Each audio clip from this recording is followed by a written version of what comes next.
World wide cinema জগতে এখন আলোচনার কেন্দ্রবিন্দু হলো সাইকোলজিক্যাল হরর সিনেমা অবসেশন।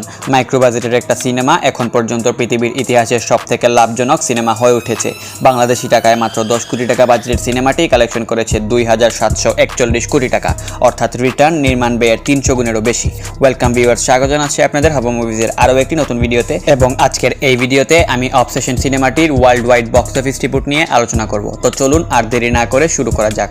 ডোমেস্টিকে উত্তর আমেরিকায় সিনেমাটি কালেকশন করে $152.1 মিলিয়ন, ইন্ডিয়াতে 10 দিনের কালেকশন 43.15 কোটি রুপি, ওভারসিসে কালেকশন $72.6 মিলিয়ন এবং এখন পর্যন্ত world wide gross collection $224.7 million, যা বাংলাদেশি টাকায় প্রায় 2741 কোটি রুপি। এবার দেখে নেই স্বল্প বাজেটের এই সিনেমাটি এখন পর্যন্ত কোন কোন রেকর্ড ভেঙেছে। উত্তর আমেরিকায় চতুর্থ সপ্তাহে $25.6 মিলিয়ন আয় করে ছবিটি 1999 সালের দ্য ব্লায়ার উইচ প্রজেক্টের দীর্ঘদিনের রেকর্ড ভেঙে দিয়েছে।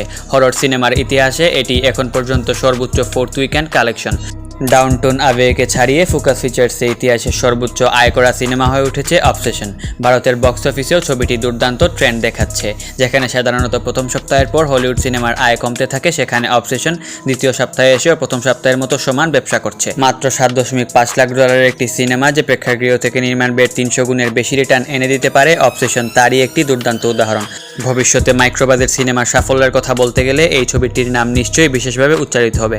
আরও একটি অবাক করা বিষয় হলো অবসেশন সিনেমাটি নির্মাণ করেছেন কারিব রেকার নামের একজন ইউটিউবার, এবং পুরো সিনেমা দেখে আপনার মনে হবে না যে এটি একটি মাইক্রো বাজেটের সিনেমা। সিনেমাটির কোনো সিনেই আপনার মনে হবে না যে বাজেটের কমতি আছে। এই সিনেমাটি প্রমাণ করে দেয় ভালো গল্প এবং প্রপার ডিরেকশনের মাধ্যমে একটা মাইক্রো বাজেটের সিনেমাকেও কীভাবে হাজার কোটির ক্লাবে নিয়ে যুক্ত করা যায়।